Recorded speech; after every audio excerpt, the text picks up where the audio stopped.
Fala, pessoal, começando mais um ToroCast muito especial. Estou aqui com o meu amigo Márcio Libar. Faz um trabalho incrível, né, sobre preparação mental para atletas, palestrante também. A gente vai falar muito conteúdo bacana, muita sacada boa que eu levei, que eu tive a honra, né, de ser treinado por esse cara aqui em 2017, 2018, e eu levo para minha vida hoje em dia na prática todos os dias, tá? Todos os dias, muita sacada, muita coisa boa. Esse vai ser um podcast muito interessante. O Marção aqui é mestre de verdade. Tamo junto. Obrigado pela presença aqui, Obrigado aí, cara. É um mestre. A gente, né, eu conheci o Márcio numa época, numa fase da minha vida, tava difícil, né? E a gente trocou muita ideia e ele fez várias, né? Que mudaram aí meu jeito de pensar e foi muito bacana, né? Dessa teoria da vulnerabilidade. Pô, falar isso pra um touro, né? Ah, meu irmão. Falar isso pro touro não é fácil, não. Desafiador. Pra mim foi desafiador. E aí, pra você também passar isso pra um cara brabo. É brabo, pro cara brabo, não é mole, se esse touro me bater aqui. Pois é, ainda tem isso, né, cara? Que você desafia o cara, né? É um outro confronto, é outro tipo de confronto, né? Mas antes de começar, eu queria te parabenizar aí, cara, pela tua bela trajetória dentro do esporte. Você, depois, uma trajetória de sucesso que impactou, né? Tu vem até do boxe olímpico, né, cara? E, de repente, você, quando para aí, você também... Pô, abre várias frentes aí de impacto com o teu trabalho, né? Com o projeto social que você tem, de levar essas coisas assim, mostrando que a luta vai muito além do ringue, né? E parabéns por continuar impactando a vida das pessoas você tem que aí. ter criatividade, né? De alguma forma continuar, né? Não pode como parar. você trouxe isso como uma missão pra você, né? Eu até acho que, pô, também vou te entrevistar aqui, porque eu tenho muita curiosidade de aprender coisas assim que eu acho que é a arte marcial, né? Porque assim, você pode ver o cara como um lutador, ou você pode ver o cara como um artista marcial. É um artista, né, de alguma forma. Eu tendo a ver, eu prefiro olhar, para criar paralelo com a minha arte, eu prefiro olhar como artista, porque a arte ela é uma forma de expressão, né? Forma de expressão. E você falou muito, no nosso treinamento, falou sobre isso, né? Expressão genuína, né? Ou seja, você tem um corpo e a tua expressão em combate é uma, mas tem um cara que é frágil, franzino... Tem o cara que é mais flexível, tem o cara que é mais... Então, aquilo ali é a verdade dele, né? Então, em combate, essa verdade aparece, né? E essa verdade, ela pode... Não tem como esconder, não, meu irmão. Não tem como esconder. É isso que é. Eu acho que essa é a grande semelhança, assim, de um artista do palco, por exemplo. Um artista normal, um bailarino, um ator, e um artista marcial, porque é a verdade, né? Não tem como fingir, não tem como esconder, pode botar amarra, mas ali na hora é tu contigo mesmo, e deve ter várias vozezinhas aqui dentro da tua cabeça dizendo... É o que você falava, mano. Esquece essa voz, foda-se. Eu vou falar a palavra. Foda-se essa porra. Vambora, né? Levanta de novo. Tá. Porque o grande problema, eu acho que de um atleta de performance, assim, pô, de alta performance, né? E eu acho que serve pro atleta, pro empresário, é que, assim, cara, a tua autoestima, o teu senso de valor, depende do resultado. Então, se tu tá vindo com resultado bom, pô, tu tá gigante, né? Você pode fazer merda, mano. Tá gigante, tá simpático, tá bem com a família, tá bem com os amigos. Resultado é mais ou menos? Já tá mais ou menos também. Resultado ruim, tu se sente um merda, né? Tu começa a ficar pior pai, tu começa a se achar pior pai, pior amigo, pior profissional. Tu começa a fazer os piores cenários na tua frente, né? E um trabalho que eu tento fazer, cara, é tentar desvincular a tua autoestima e o teu valor como ser humano dos teus resultados. Imagina se você não estivesse fazendo esse trabalho, quando tu parou de lutar, tu ia perder a identidade. Irmão, eu te falo isso. No dia que eu fiz a minha última luta, eu estava num hotel, lá em Abu Dhabi, e eu passei 20, 30 anos da minha vida viajando, exterior, todo mundo falando inglês e tal, café da manhã, os gringos vindo, e eu olhei e falei, caralho, e amanhã? E amanhã? Quando eu voltar pro Brasil... Vão lembrar de mim? Isso aqui vai acabar. Não, nem vão lembrar. Isso aqui vai acabar. E a minha vida vai ser o quê agora? E chegava a ser tão louco o negócio que você fica 6 meses treinando pra uma luta. Aquela luta, comer isso, beber isso, dormir isso, tal, treinar e tal. Que chegava no outro dia que você não ia mais lutar, você perdia a razão da vida. Da vida. Qual vai ser a rotina de amanhã se não tem luta? Ou aí seja, você machucou, acordei todo dia com um objetivo, e agora? Aí você machucou, vai operar, fica um ano parado, o que eu vou fazer nesse um ano, mano? Quem você, Rogério dentro deste um ano, aí você começa a ficar doido, se você não tiver essa desvinculação, né? Graças a Deus eu aposentei, já tinha tido uma experiência contigo. Mas você procurou depois também, eu te encontrei lá com o pessoal dos 5 Pilares, né? Tu também com o Carlos Eduardo lá. Carlos Eduardo, a gente fez um trabalho. Você aprofundou também, tu não ficou no caminho não, né? Não, fui estudar com ele, a gente fez até uma pós com ele ali, foi uma parada legal. Ficamos 6 meses aí, toda segunda-feira, junto com os psicólogos e tal, eu fui... Te ajudou muito, né, Tava quase... fazendo terapia dos outros. Já tá... Não, acredito que você tem a competência para isso, imagina. Tava me ajudando, assim, muito demais na minha prática. E eu aconselhava os atletas, né? Isso que eu imaginei que tu fosse fazer, isso que eu queria te perguntar. Se essa experiência te fez ajudar outros atletas, assim. Com certeza. Porque os caras não estão acostumados a fazer esse tipo de trabalho, né? Com certeza. Eu já tive, assim, atletas de chegar, assim, e o cara vinha, assim, lá do norte, do interior da Amazônia, Coari, uma cidade, 3 dias de barco para chegar em Manaus. E o cara chega assim, eu falei, meu irmão, eu ganhava R$50 por semana. Meu objetivo aqui é ganhar 700 conto por mês. Eu digo, meu irmão, vou te botar para ganhar $100 mil. Bem acredita? E a gente vinha aí, né? Daqui 3 anos, vai Rio, toma o cheque, irmão. Tá? E aí o cara mudou de vida. Agora ele que seguia, né? Um passo a passo, mas de um jeito que sem pressão. Foi o que eu aprendi com você. Não pode botar pressão no cara, mas... e agora? Já era, perdeu, já era. É porque a derrota não tá com... Quantas lutas tu fez? Cara, na vida, lá, assim. De MMA, 38, vai, mas assim, de boxe, mais umas 50, mais... E de jiu-jitsu, mais umas 300. Mais derrota ou mais vitória?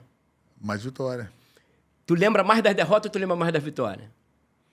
Cara, eu tô muito ligado nas minhas vitórias, cara. Tu nunca teve essa coisa de falar assim, pô... Não, digo assim, quando eu lembro, não é lembrado com dor, não, assim. Teus aprendizados, tu tirou aonde? Não, eu tirei nas derrotas. Tirei na derrota. Quando tu for lembrar de alguma coisa, quando tu quiser dar algum exemplo pra alguém, tu vai lembrar de uma derrota, cara, não vai? Eu falo isso em palestra. Eu falo, cara, meus maiores aprendizados foram nas minhas derrotas. Você tem que aprender. Se você não levar essa lição, você não segue, né, cara? E tem uma hora que você... Porque tem uma hora que tu não sabe perder mesmo. Você se culpa, você se pune. Mas tem uma hora que tu vai entendendo que aquilo ali, pô, faz parte do jogo, né? Faz parte do jogo.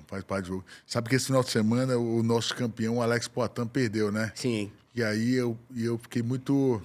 observando a reação dele, né? Ele falou, cara, bola pra frente. Amanhã eu volto pra academia, eu vou consertar o erro. Ele é diferente, né, cara? Porra, ele é monstro. Parece uma pedra. Na cabeça. E aí eu lutei mal, realmente, e eu vim aqui consertar e tal. E aí, quando eu vi uma notícia, não sei se eu vi errado, mas eu botar lá... Poatan, Caleb 2. Eu falei, pô, agora... Ele aceitou? Agora ele vai aceitar. Ele aceitou, ele pediu, rapaz, imediatamente. Na hora? E ele vai lutar com o Urso. O Urso é duríssimo. Mas ele vai ganhar. Duríssimo, né? Duríssimo. E ele não acertou a distância, talvez o cara canhoto, e batia andando e tal, não fazia o Muay Thai que geralmente é aquele Muay Thai tradicional ali, e deu uma complicada na distância com ele. Mas aí o cara foi, então ele vai se preparar. Então eu acho que é isso aí, essa cabeça, porra, perdi, o mundo acabou. Acabou minha vida. Então eu acho que esse é o grande aprendizado aí que eu tento chegar com essa vulnerabilidade, né? Porque, como diz aquela música do Arnaldo Antunes, né? Um dia todo mundo foi neném, né?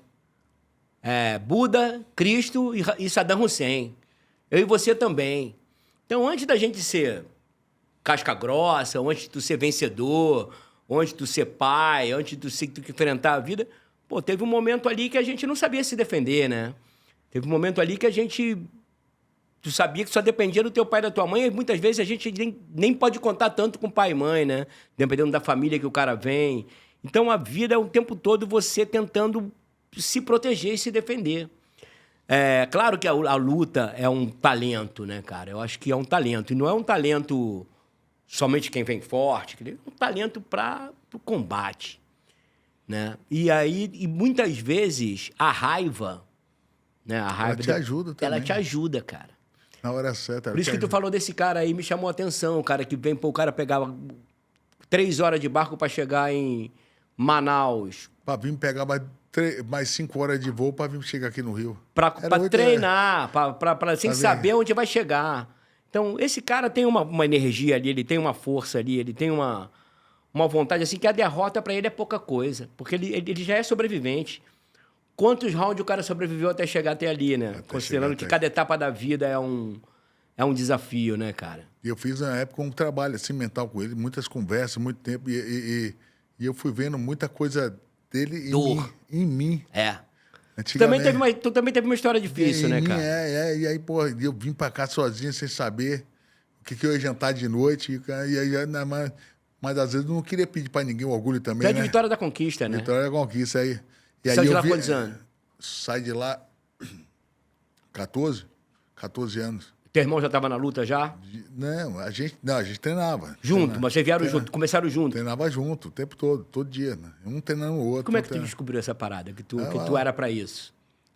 Cara, A vida te levou, foi quando assim, tu viu, tu tava lutando. Foi vendo, eu tava no meio do negócio, e aí, não é que eu sou bom, Sim. né? Não é que eu sou bom, e vai ficando, você vai fazendo, pô, tô treinando mais que os outros. É vontade, cara. Cada um tem mais uma vontade maior, né? E sabe o que é quando a é gente de criança, né? E não, e quando tu vem da pobreza, quando a gente vem da merda, de uma situação difícil, tu tá acostumado a olhar o mundo olhando pra tu sem dar valor nenhum, né?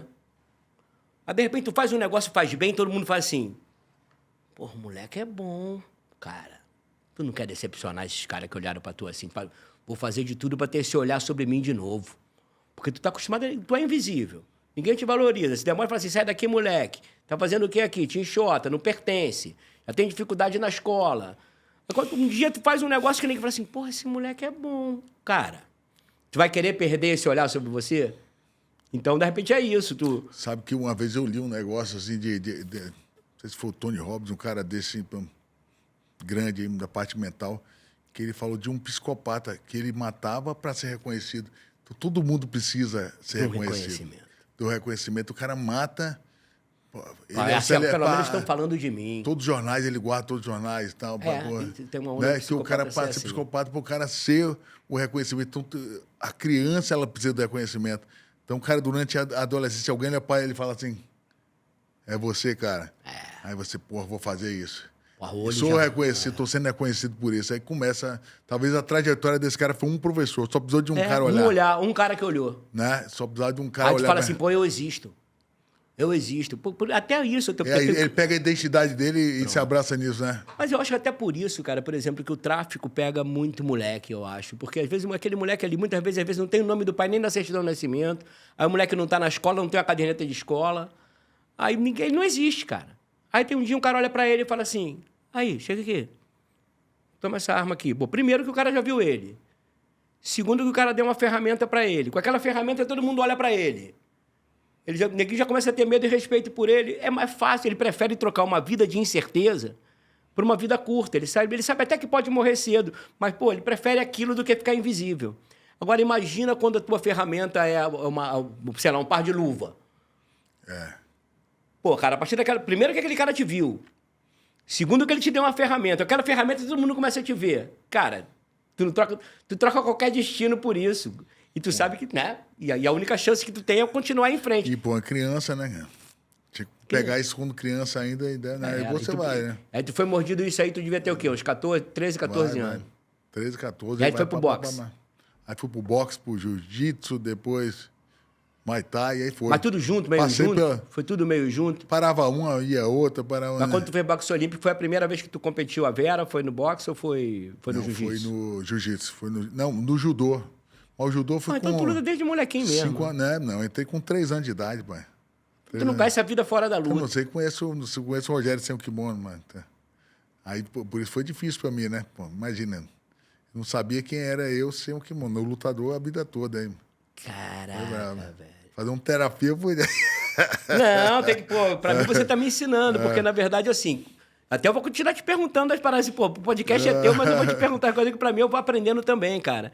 Eu fico pensando assim, qual é o ensinamento que tu acha que, assim, que um lutador, um artista marcial, que ele pode tirar do ringue quando tu para a vida, assim como tu parou de lutar, a vida esportiva? Quais são os principais ensinamentos que tu pode levar para a vida e aplicar em qualquer área da vida? Eu acho assim, pai, com o negócio do aprendizado, de você correr atrás, de você aprender a disciplina, e uma coisa que eu acho que talvez a maior pegada de qualquer atleta, qualquer empresário é matar no peito e falar, cara, esse problema é meu. Autoresponsabilidade. Se você parar de botar a culpa nos outros e falar, não, cara, eu abracei essa luta, eu vou treinar para ela. Eu que aceitei, mas Porque na hora ninguém vai treinar por você, você sozinho, você sobe lá, vai. Se você tiver destreinado, você vai perder pro cara ruim. Se você tiver treinado demais, você vai ganhar do melhor. Aí você fala, pô, eu vou ganhar porque eu fiz por onde, né? Uma vez a mulher me perguntou assim, quantos meses você treinou pra essa luta? Eu falei, cara, 38 anos. A vida. Eu passei a vida preparando é para esse dia aqui e tal. Aí o cara falava assim, tudo que você tá comendo, que você tá lendo, que você tá assistindo, a hora que você tá dormindo, vai te levar aquele dia na competição, aquele lugar no pódio na competição. Aí tudo que eu ia fazer, eu pensava assim... Tu sempre teve essa parada do foco? Eu vou comer, eu vou comer essa besteira ou vou comer essa coisa boa? Então, de tudo, para tomar uma decisão, para estar lá naquele dia lá do pódio. Então, isso fez parte da tua vida inteira? É, vai correndo, né? Fez parte da tua vida inteira? Desde cedo tu falou assim, não, cara, eu tenho que comer, tenho que treinar, tenho que dormir cedo, tenho que acordar. Tu nunca se desviou? Já vacilei, lógico. Você tem que tirar. Da juventude é mais difícil, né? É mais difícil. A juventude, a hora o molecão quer sair, quer se divertir e tal. Aí a galera levava, daqui a pouco eu voltava e tal. E aí, mas isso que eu acho, um professor, um cara bom, ele te ajuda a te trazer, né, pro foco, né? Teve bons mestres. Você é bom mestre. Eu acho que assim, quando o nego fala assim, cara, foi você, eu falo, não, foi abençoado. Deus botou os caras no meu caminho. Aí chegou até a hora que achar um psicopata mais louco, que acreditava mais no meu sonho que eu. Falei, agora tu vai ser... E na luta não tem uma coisa assim como no futebol, que o cara faz um contrato cedo, o cara tá na base, já assina o contrato, já tá ganhando dinheiro, Não, cara. Não tem. É muito mais lutado. É duro, né? Só ganha se lutar, né? Só ganha se lutar, é muito mais lutado. A vida toda é isso. A vida toda é isso. E quando tu vai pra um UFC assim, tem contrato? Lógico, aí só você quando faz luta. Um contrato com luta, né? Você não ganha salário mensal, então você tem que lutar e vai lutando. E cada mês ele vai chegando perto da luta, né? Então você vai falando, pô, esse mês você tem que mudar o treinamento. Você vai mudando a rotina. Você tem uma rotina de um treino geral, depois Qual ele vai ficando mais específico. Qual o intervalo entre uma luta e outra? De 3 em 3 meses. Então tu não para de treinar nunca? Não, de uma luta e outra. No começo da carreira, 4 em 4 meses, 3 lutas por ano. Aí depois vai virando 2 lutas por ano. Quando vai ficando mais cascudo. Aí o cara só faz 2. Quando você chega num nível... Você ganha mais, mas você luta menos. Aí você tira, assim, um mês entre um luta e outro para começar de novo, assim. Então você tem um mês para recuperar ali... de férias, ali, ou então... Para comer um pouquinho mais da lei diferente da conta, dormir um pouquinho mais. Depois você volta no negócio ali. Vem cá, agora eu queria perguntar contigo, assim, aquela teoria que é do palhaço, talvez, da vulnerabilidade. Como é que você criou? Uma vez eu vi um livro Pô, esqueci o nome da... Danny Brown. É isso aí. Fala A Coragem de Ser Imperfeito. Porra, aquele livro é porrada. Porque, assim, uma vez, né, eu vou te contar aqui uma história. Eu tava... Foi bem nessa idade, né? 18 anos, molecada que andava comigo queria o quê? Sentar no bar, tomar uma cerveja. Era o status. Certo. E pegar as menininhas, as mais bonitinhas da cidade e tal. Qual foi aquele cara abençoado com a beleza? A natureza não foi tão generosa com a gente, né? Eu tinha que me destacar de outra forma, né? Eu também. Aí, eu fui o cara da beleza, o cara muito vaidoso, assim, eu queria ser casca-grossa. Então, aí fala, eu sou um cachorro de briga, eu dizia assim, pô, eu vou ter que, né, ir pro esporte. E eu sempre falava assim, brincando. E aí eu me lembro que tinha uma parada que Porto Seguro, quem é de Porto da Bahia vai conhecer. Tem uma rua que chama Passarela do Álcool. E aí todo mundo sai e vai para Passarela do Álcool, onde tem as meninas passando, como se fosse aquela rua de Búzios. Sim, Rua das Pedras. Das Pedras, que para aí tá ali as modas passando. Principal né? E aí você tem a Passarela do Álcool, a galera tomando um ali e tal. E aí eu me lembro que a galera sentou ali para tomar uma, meus amigos. Falei que tem que correr, pô. E passei correndo. Aí os caras saíram da Passarela, tava na praia ali, passamos aí, meu irmão, correndo, já treinando, torrendo na areia. Os dois doidos. Cara, os dois doidos, pô. Os dois doidos. A gente tinha uma rua também lá, Olivia Flores.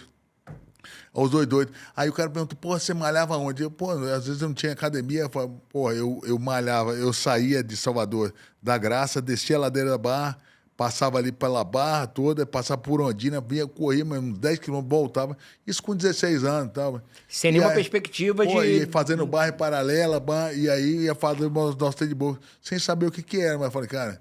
Ninguém devia olhar para... Por que esses caras estão fazendo isso? Os dois doidos, né, pô? Dois molecão, 16 anos ali, então... E a gente saía, tinha até um primo meu que acompanhava. E aí, uma vez, eu fiquei com vergonha, pô. Eu passei pelos caras, porra, os caras baixaram diferente, fiquei com vergonha. Aí meu irmão falou, foda-se que os outros tá pensando, pô, vamos correr na nossa aqui e tal. E aí eu falo isso pra minha mulher, falo, meu irmão, foda-se os outros. Vamos fazer o nosso aqui, né? Foda-se os outros, não pensa que os outros estão pensando, não mesmo. Vai pensar que eles estão achando, é a gente aqui e tal. E ali foi uma... E eu penso nisso aí, me conectou muito com o que você falou, meu irmão. Coragem sem perfeito. Meu irmão, se você cair, levanta, não fica preocupado com o patrocinador. Aceitar isso. Porque tem uma coisa assim que é muito interessante. Eu gosto Aquele sempre de prende contar no medo, né? Um medo. Eu gosto de contar essa história, assim. Porque a empresa que o palhaço trabalha é o circo, né? Então o que o circo vende? Você é palhaço, né? Eu sou palhaço profissional mesmo, assim. Trabalhei, ganhei o prêmio especial do Circo de Soleil em 2006. Trabalhei fora do Brasil, trabalhei com vários mestres. No meio da artístico, assim, no meio da palhaçaria internacional, tenho o meu respeito. Claro. Consegui... Não, porque às vezes as pessoas, quando eu falo de palhaço assim, as pessoas acham que eu fiz um cursinho e tal. Não, ralei muito na rua. Eu começo na rua, entendeu? Rua e montar uma roda. Primeiro que duro, né, meu irmão? Duro e feio. E preto. E vai chegando, né? Vai chegando. Preto. E você não tem, então, pô, tu não vai ser galã, tu não vai ser chamado pra televisão, mas tu tem aquela vocação, tu tem, pô. Então, o lugar pra tu ir é a rua. Primeiro desafio, montar uma roda. Montar uma roda, meu irmão, tu apanha pra tu montar uma roda, porque ninguém vai te ver, a rua tá todo mundo passando. Então, pra tu montar uma roda, a primeira coisa que tem que aprender é montar uma roda. Depois que tu monta uma roda, tu tem que levar teu número. Pra tu levar teu número, tu tem que aprender a impactar, fazer rir, comover e depois rodar um bom chapéu. Isso demora mais ou menos 10 anos de aprendizado, pra tu aprender o ofício. Esse é o meu ofício. Então, tu não é artista ainda. Tu é um cara que está aprendendo ali a garantir tua sobrevivência. Aí, depois desses 10 anos, tu tem aí pela frente, que tu domina o ofício, você começa a colocar tua concepção, tuas ideias, tua visão de mundo, a tua estética, tu começa a experimentar a arte sobre o ofício, a tua característica sobre o ofício. O ofício todo mundo tem que aprender igual. Tocar violão, todo mundo tem que aprender a tocar violão. Mas depois tu começa a colocar o teu estilo, a tua identidade, o teu jeito de fazer, né? E aí tu leva mais ou menos 10 anos. E aí 20 anos depois, talvez tu comova. Talvez tu consiga fazer rir, chorar, aí tu ganha uma assinatura. Nessa hora que tu ganha uma assinatura pro Márcio Libar, tu virou artista. Aí tu tem valor. Então, essa é mais ou menos a trajetória. Então, cara, esse é o caminho que eu fiz. O cara que faz um caminho normal, um ator de teatro, normalmente ele faz uma escola. Bom, primeiramente, assim, todo mundo que eu conhecia, na época que eu fazia teatro, todo mundo era branco, todo mundo era de classe média. Ninguém vinha da onde eu vim. Os caras fazem escola, depois os caras fazem faculdade. Talentos, são talentosíssimos. Não estou dizendo que isso é de querer diminuir o talento de ninguém, nem a competência de ninguém, não. Mas a rua te dá uma casca. A rua te dá uma capacidade de comunicação, porque na rua tem que ter o desenrolado. Certo. É o desenrolado que vai fazer o público parar, o cara vai chegar, sai daí, ô viado, né? Vai trabalhar, vagabundo. Então tu começa a ganhar a resposta para tudo isso, né? Que na rua tu tem 3 saídas. Ou o cara te rechaça, ou o cara te ama, né? Ou o cara te ignora. Eu tenho saída para as 3. 20 anos depois eu tenho saída para as 3. Aprendeu, né? Tu vai aprendendo isso. Então, assim, no circo, eu não fui de circo, mas eu tive uma experiência no circo. No circo, o que o circo vende pro cliente? Porra, o cara desafia a morte, salto mortal, globo da morte, o homem da bala, o cara entra dentro de um canhão, atira o cara 40 metros de distância, o trapezista voador, a equilibrista com um arame de 20 metros de altura de bicicleta. Ela vende pra gente que vai ver o circo quase que um olhar de inveja e admiração, para assim, pô, nunca vou conseguir isso.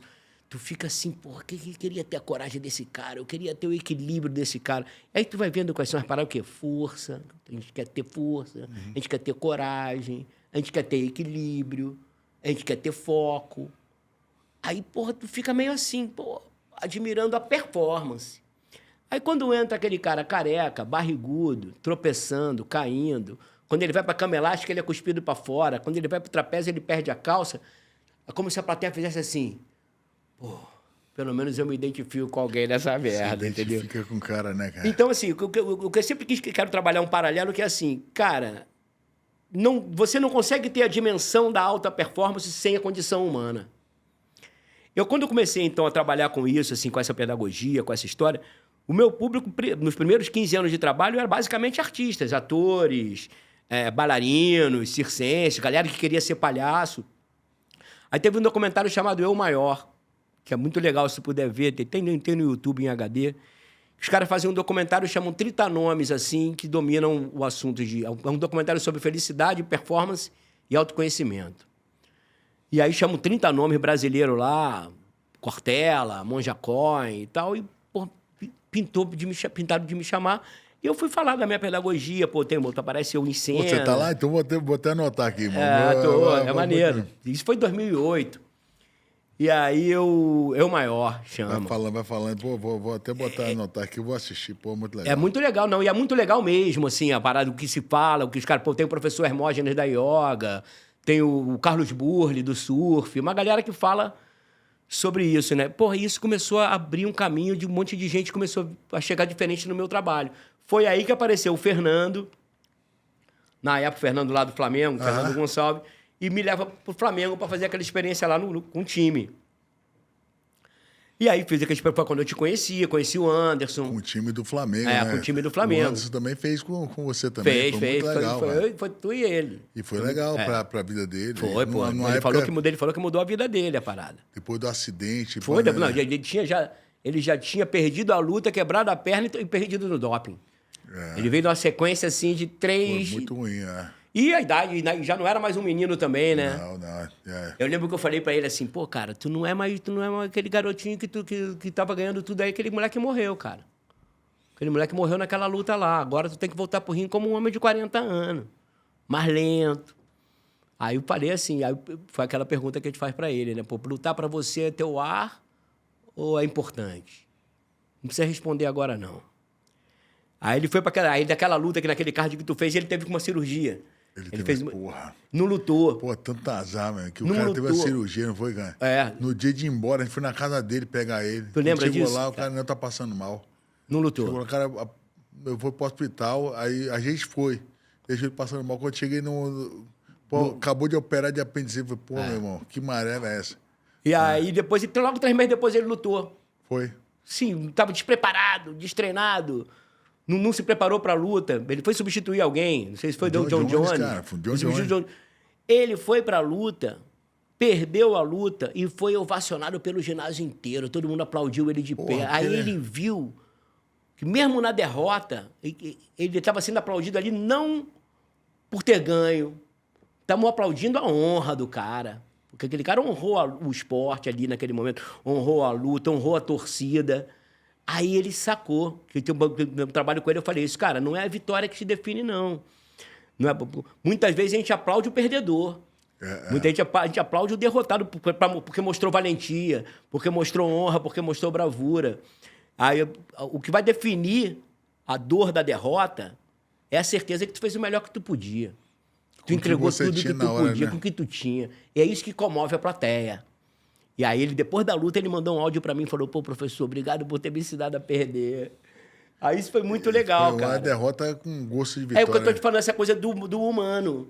O público, quando vê o humano, velho, ele te abraça. Ele fala assim, pô, porque todo mundo... É esse papo, o cara tá no circo. Tô ali invejando o vencedor, invejando o trapezista. Mas aquele cara ali, quando cai, porra, eu me pareço com ele. Eu me identifico com ele. E aí, o que eu tento trabalhar com os atletas é isso. Vai acontecer uma hora que vão te amassar, velho. Não tem, Porque lutador bom tu conhece por baixo, né? Porque por cima todo mundo sai batendo, é isso, cara? Lógico, Então, na hora que perde, né, velho? O cara fala, o que passa pela tua cabeça quando tu tá sendo amassado, meu amigo? Quando tem um cara mais pesado do que tu em cima amassando você, dando soco na tua cabeça. Nada deu certo. O que passa pela tua cabeça ali? Pô, a única coisa que passa pela tua cabeça é que tu ainda não morreu, né? É que tu ainda não apagou, que tu ainda não foi finalizado. Enquanto tiver chance... Paciência que eu vou sair daí. Porra, aí sobra uma mão, né? Sobra um pé. Paciência que eu vou sair daqui, velho. Tem que E pensar. aguenta a porrada. Então, essa aguentar a porrada é que na arte do palhaço eu chamo de aceitação. E aí ninguém acha que né? aceitar é coisa pra fofo. Não, porra, aceita aí. Não, meu irmão. Quando o cara tá embaixo ali tomando na cabeça, ele tá aguentando porrada, ele tá aceitando. Quantas vezes a vida não te amassa? Quantas vezes a vida... Pô, esse papo do Anderson mesmo que a gente falou, 3 vezes seguida, depois o cara ainda pega uma cirurgia. A vida amassando o cara. Foi? Se o cara naquele momento ali é o brabo. Pô, trabalham com surfista de onda gigante também, o Chumbo. Agora eu tava até falando com ele, perdeu agora, ficou mal pra caramba porque perdeu, foi em vice. Depois de ganhar vários seguidos. O cara desce Nazaré, meu irmão. Aquele cara vai cair uma hora. Quando o cara cair dali, meu irmão, ele tem que... Aí tem esse cara treino pra ter 4 minutos de apneia. Pra aguentar... Pô, ninguém fica 4 minutos de apneia, cara. Só um cara que sabe que vai cair. Então, quando ele cai, se ele ficar lutando pra sair da água, ele perde o fôlego, ele perde a contagem do ar, o tempo que ele tem de ar. Então, ele aceita o caldo. Aceita o caldo. Daqui a pouco ele vem pra cima de novo e baixa de novo, pra dar tempo dele contar os 60 mais 60 mais 60 mais 60. Você chega aqui, ele tá morto. Então, ele tem que administrar essa concentração, esse fôlego, para dar tempo do jet ski chegar e ele ser resgatado. Então, assim, a aceitação, velho, é coisa pra brabo. Isso que me espantou. Quando eu fiz esse filme falando de vulnerabilidade, daqui a pouco, pô, a galera da alta performance começou a me procurar. Eu falei, pô, tô aqui dizendo que o palhaço é o perdedor. E os caras estão me chamando pra... Só os campeões estão me chamando, por quê? Porque quando eu falo do perdedor, não tô falando daquele perdedor, o cara não teve um emprego legal, o cara não fez... Não, aquela perda que todo mundo vai ter, meu irmão. Se tudo der certo, a gente vai perder nossos pais. Se tudo der certo, tu vai perder o colágeno, tu vai perder o cabelo, tu vai perder... Isso é a vida dando certo. Se tu não quiser passar por isso, vai ter que morrer antes. Tem que morrer antes, é. Entendeu, cara? Então, Você tem que aceitar, né? é essa parada que eu acho que é que é o grande truque, o grande trunfo, o truco da parada é... Cedo ou tarde eu vou perder. Por que eu não vou arriscar? Por que eu não vou... Se eu cheguei até aqui... Por que eu Né? não vou arriscar? O quanto tu... Porque tu para pra pensar, velho. Porque assim, normalmente o cara quer o quê? Tu já deve ter visto isso muito no meio do esporte. Pô, o cara... Autoconfiança é tudo, né? Porra, Claro. Autoconfiança, o cara vai... Até o vento vir contra. Quando o vento bate contra, o cara já começa a não levar fé nele. Então a primeira coisa que cai é a autoconfiança. Autoconfiança, é. Primeira coisa que cai. Aí, se fosse casa dos 3 porquinhos, é a casa de palha. Aham, É o que a casa cai, de palha. Aí tem a autoestima. Pô, o cara ganhou um monte de luta, o cara é campeão, o cara pô, tem uma grana, sai na imprensa e tal, a autoestima do cara forte. Pô, dá uma certa vantagem pra ele também. Mas, pô, quando o cara começa a ter resultado ruim, a autoestima do cara cai. Então, a autoestima não é a parada que vai segurar o campeão. O que segura pra mim o campeão é a autocompaixão. O que é a autocompaixão? Pô, autocompaixão é olhar que eu tenho sobre mim, que eu sei de onde eu vim. Entendeu? Então, Quem são quando meus você pais. fala, sei de onde eu vim, que sei como são meus pais, sei que eu sou filho de Deus. Sobrevivi. Sobrevivi. Esse negócio. Então, você tá indo no fundo da identidade real dele, não na profissão, na identidade real da pessoa, né? Porque a autoconfiança é o quê? Bom, olhar que eu tenho sobre mim, o que eu faço? Eu mando bem, e basta eu continuar fazendo aquilo que eu sei que eu mando bem, que eu vou me dar bem. É certo, mas até te derrubarem. Aí tu fala, não, porra, autoestima, o cara é valente, o cara, pô, é campeão, o cara tem título, o cara tem dinheiro. Mas, pô, se o resultado não vai bem, você também afunda, o cara deprime, o cara... Então, não é aquilo que se quer. Um olhar que eu tenho sobre mim, o que eu faço? Eu mando bem. Só que ainda tem um monte de título agora, tem uma torcida a meu favor. Até tu cair. O que vai fazer tu suportar até a queda? É quando tu olha pra tu mesmo e tu fala assim, caraca, onde que eu nasci, velho? O que tinha na minha geladeira? O que meu pai trabalhava? O sufoco que eu vi meus pais passarem? O sufoco que eu passei do lado deles? O sufoco que eu passei quando eu saí da minha terra e fui pra outra cidade sem porra... Aí quando tu começa a olhar pra tu, tu não dá e essa é a vulnerabilidade, te deixa vulnerável, tu fala, dá vontade até de chorar. Quando tu olha, tu fala assim, caralho... Tem uma história aí, né? Caralho, eu sobrevivi a essa parada. É essa vulnerabilidade que deixa a gente casca grossa. Fala assim, pô, já sei de onde eu vim, faz maluco. parte passar, né? Tem gente que teve o privilégio, pô, às vezes, de não ter que passar tanto, quando uns passam mais do que o outro, mas ninguém que chega no topo não passou.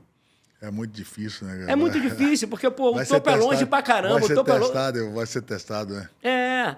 Então, assim, a gente acha que, pô, vulnerabilidade é coisa, ou aceitação é coisa pra fofo, vulnerabilidade é coisa pra fraco. Não, amigo. Quando tu entende de onde tu veio, tu fala, não, cara, eu já dormi no chão, já dormi na rodoviária, já dormi na academia, Vou voltar. já dormi no chão. Como é que eu vou ter medo? Como é que eu vou ter medo dessa luta? Como é que eu vou ter medo desse adversário? Olha quantas vezes eu já caí, olha quantas vezes eu já me levantei. Eu procuro alimentar esse sentimento no cara. É aí isso que tu falou. Aí o cara lembra quem ele é.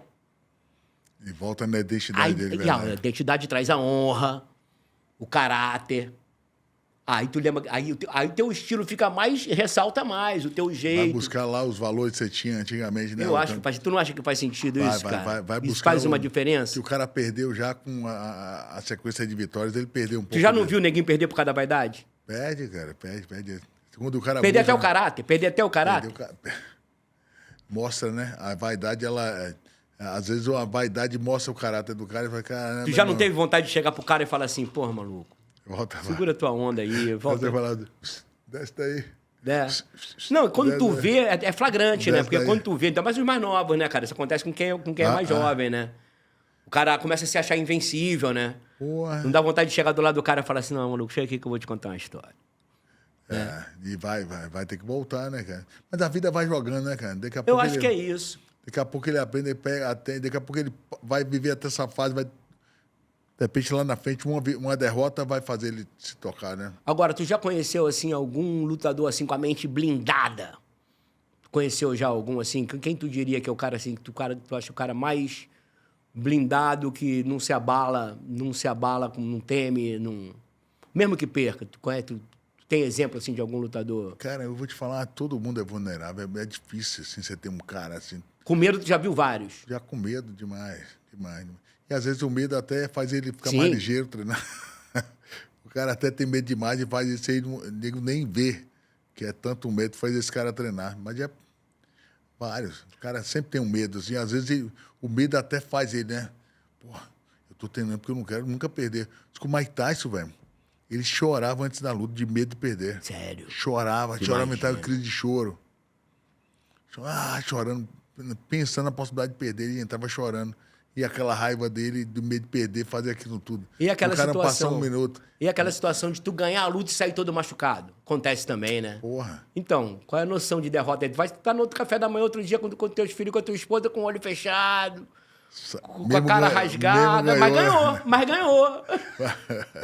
Já aconteceu uma vez, eu tomei um chute na minha perna, eu falei assim, o próximo chute eu desisto.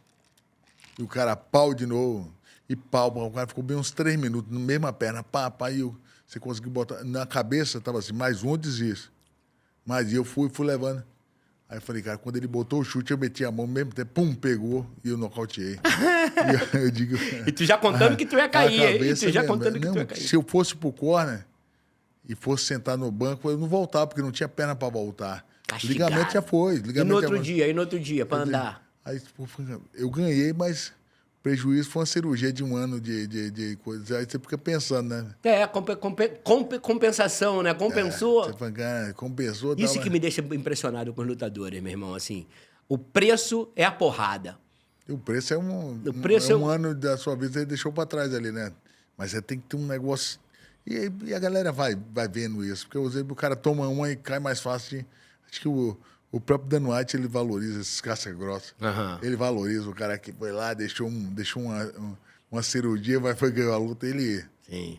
Eu acho que o público se comove com isso. Isso mexe... Eu acho que a luta, ela mexe com algumas emoções das pessoas, né? E entre vocês, cara, existe esse galera, reconhecimento, esse respeito, assim, pro cara que ganhar? A galera, por casca-grossa, a galera gosta do casca-grossa. Pô, tem um respeito, né? Esse cara é casca-grossa. Você falando assim de um cara bacana de cabeça frio, aquele Fedor, o russo. Sim, eu lembro dele. Aquele cara era frio, velho. Aquele cara era um gelo, né, meu Ele irmão? vinha assim, pá, você não sabia se você tava com medo. Eu não lembro nem se aquele cara foi derrotado. Alguém ganhou. Quem ganhou dele? O brasileiro, Fabrício Verdun. Ah, foi o Verdun ganhou Cavalo, dele. vai pode cavalo. crer. O Verdun ganhou dele. Aliás, aquela geração, teve uma geração sinistra ali, brasileira ali, né, cara? Teve. Ali também vocês eram meio cobaia, né, cara? De tudo aquilo. Não sabia, não tinha muita Não preparação sabia psicológica. pra onde ia, nem sabia pra onde o esporte ia, né? Sabia nem fazer a preparação física direito. Às vezes você tinha um preparador, mas o excesso de treino, você chega a ver overtreino na luta, entendeu? Acontecia. Geral. Porque já quando você chegava numa luta cansado, você, caralho, não tô lutando não, mas você treinava demais, pecava até em excesso. Não tinha uma quantidade, não tinha uma fisiologia para poder ajudar. Depois, com o tempo, você tem muito mais acesso. Hoje a galerinha treina muito mais certo. A gente foi meio cobaia do negócio. E também são quantos anos já que o esporte está nesse lugar? Pô, já tem uns 20 anos, 30 anos, né? Que o esporte chegou, 20 anos. Não, aqui o esporte que está num nível de profissionalismo, assim, porque teve o Pride ali. Aqui no Brasil, vou te falar, aqui no Brasil o UFC chegou em 2011. Então não foi tão de 20 anos, não. O UFC nem chegou tem no... isso. Então, não, mas teve o Pride ali, que ali era tubo de ensaio geral, né? Ali tava... Era uma luta de 10 minutos, um round de 10, e 2 de 5 não existe fazer um round de 10, é desumano. É desumano. Você chegava no segundo round morto, então era total Iron Man. Porque não tinha formato definido ainda, né? Não tinha formato, e ali valia chute no chão, era meio que um vale tudo, não tinha regra de não valer chute. Sim, é verdade. E aí o cara tinha que se virar mais ali. Mas os brasileiros fizeram o nome no Pride, né, cara? Não, tinha uma geração ali top. Muito caixa grossa, velho. Top. Cara que matava no peito e falava, não, esse negócio... Os caras encararam aquilo, esse problema é meu. Agora já tem uma preocupação maior com o atleta, já, com a preparação. Não, total. Hoje você tem as federações, né, que elas protegem o cara. Não pode tomar se tiver algum problema na cabeça, uma concórdia, como uma inflamação no cérebro. Para a luta. Então, o cara tem que ter... Não, para a luta. Se tiver qualquer problema de consciência, parou a luta, tomou um knockdown, não está consciente, o juiz viu que não está consciente, para a luta. E se ele tiver um exame, toda a luta, depois tiver um nocaute, ele tem que fazer exame. Então, se alguma sequela, coisa, ele tem que fazer exame para voltar de novo e mostrar que a cabeça dele está boa, se não ficou nenhuma inflamação na cabeça. Então, hoje, tudo está muito para proteger. Profissionalizou. Tá profissional. Então, às vezes, o cara levava uma carreira, mas ele tinha algum problema na cabeça, alguma lesão no corpo, tal, e ele levava 5 anos. Não pode, cara. Eu tinha uma cirurgia no meu braço que eu demorei a fazer. Caraca. E fui levando. Era para ter parado. Se eu fosse fazer um exame legal, não era para ter passado um teste. Meu braço torto, assim, mas... E eu fui levando. E quantos depois... anos tu lutou com o braço assim? Porra, 3 anos. Então, teve uma luta que eu fiz com o braço, depois de uma cirurgia, de 15 dias depois da última cirurgia. Que isso, irmão? E fui lá e, sem treinar, encarei. 1 ano e meio parado, né? Porque, às vezes, na Brabê... Mas a grana, o que tu fazia? Você pela grana? E ganhei. Boa vontade de querer ter o negócio, né? O desafio era grande. E aí você, às vezes, isso aí deu um prejuízo para mim depois, no futuro, que você tem que fazer mais cirurgia, tem que ficar mais parado. Tu já perdeu a conta de quantas cirurgias tu fez, cara? Cara, não fiz muita, fiz 8. Fez a da perna, fez 8. Aí? Fiz 8, Pô, mas é muita coisa, 2 na perna, 6 aqui no braço. Aqui. Ponto na cara. Ponto na cara. Aí o cara não foi ligar, não. Aí... Falar. Isso é parte do jogo, né? Isso é parte do jogo. Era outro, eu já não sou tão bonito, mas, porra. Tava ponto na hora, né? Era bem melhor. Era menos amassado. Já fizeram muita lanternagem. A lateria era menos amassada. Muita lanternagem aqui, mano. Não é mole muita não, lanternagem o cara fazer. Mas, e qual foi o desafio, assim, que você teve pra mudar? Porque eu me lembro, assim, que uma vez vocês foram lá pra academia, você, Fernando e tal, e eu tava com um problema aqui que eu tava muito bem no boxe, mas eu tinha um problema, não sei se você se me lembra, que eu não queria cair, né, na parte de wrestling, da queda e tal. E eu ia lutar com um cara que ele era especialista em wrestling. E eu falei, porra, se cair. E aquilo me travava meu boxe, porque eu não queria... Ficar exposto. Ficar exposto, eu terminava que eu usava meu boxe. Mas por que tu não queria ir pro chão? Tu não é casca grossa de jiu-jitsu também, mas os caras amarram, velho. Os caras amarram pra caramba e tal. E eu me lembro que na estratégia do cara era amarrar ali embaixo. E aí, no boxe, muito bem.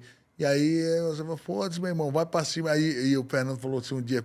Aí eu me lembro que eu tava frustrado, eu caía e eu me entregava no treino. Aí o Fernando falou assim contigo, falou, meu irmão, 2 trabalhos, frustrou, desfrustrou.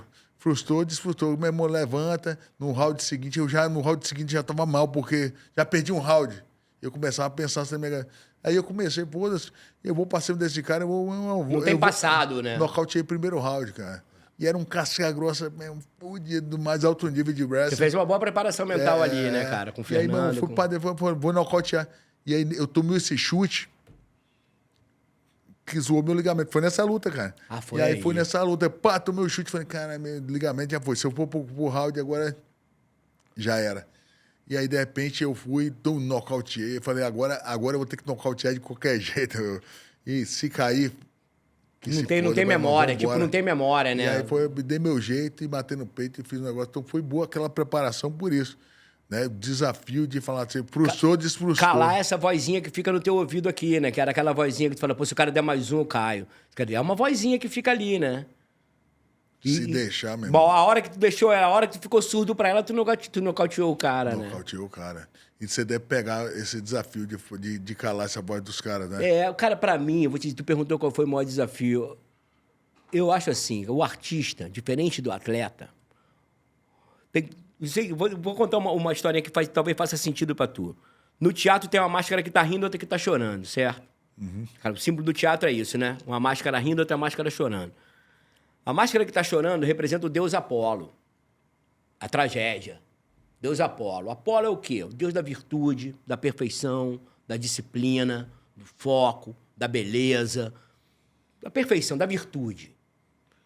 O protocolo de Apolo é o seguinte: seja forte, seja rico, seja magro, trabalha, porque quando morreres, e porque só tem morte na tragédia. A tragédia acontece quando o herói morre. Quando morreres, serás lembrado como um grande exemplo para a nossa comunidade. Ele é Deus. Aí, do outro lado, tem outra máscara que está rindo, que é Dioniso, que é Deus também.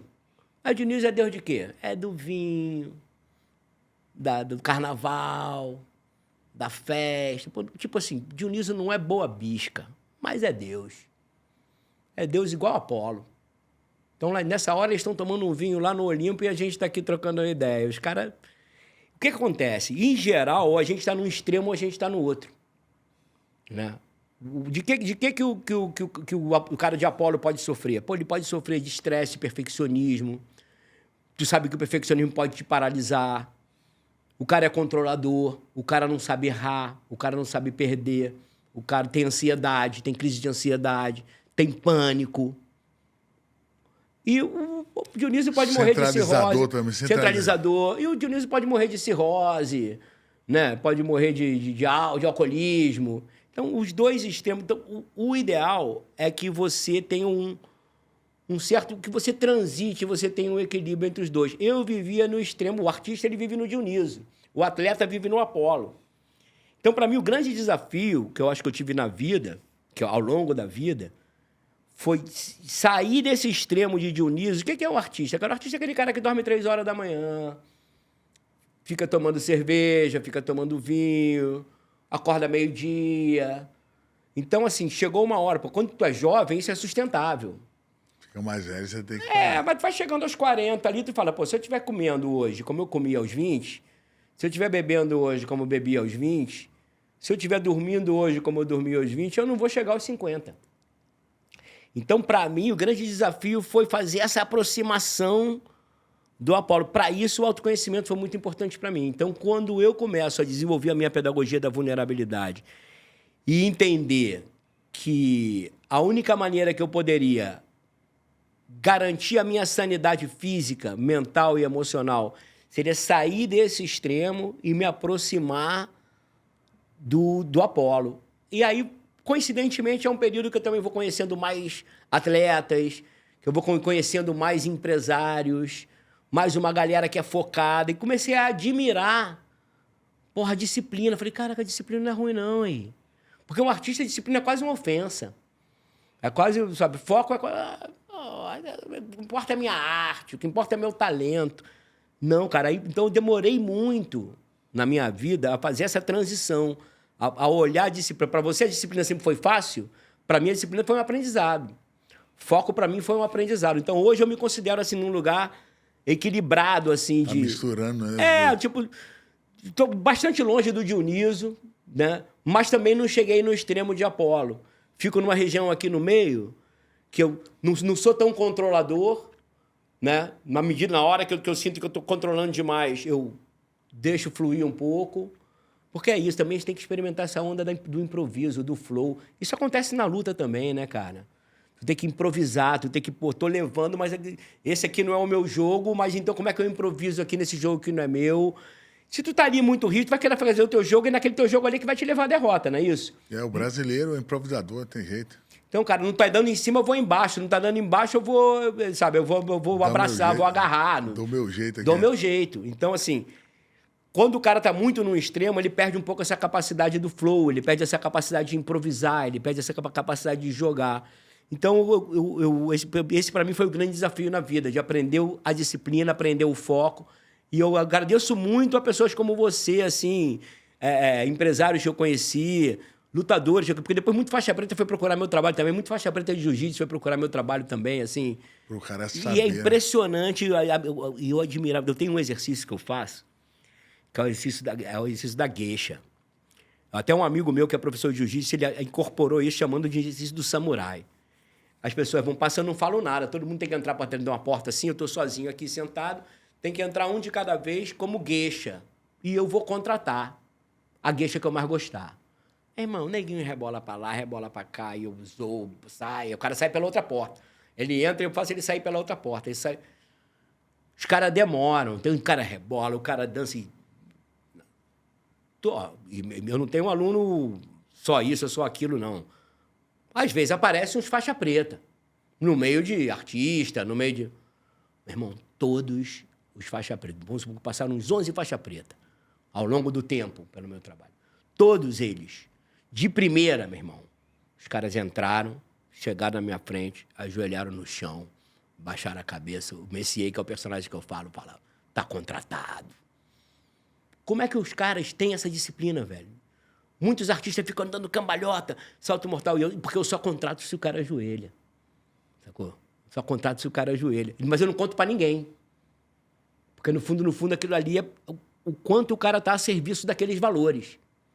Meu irmão, não teve um faixa preta que de primeira.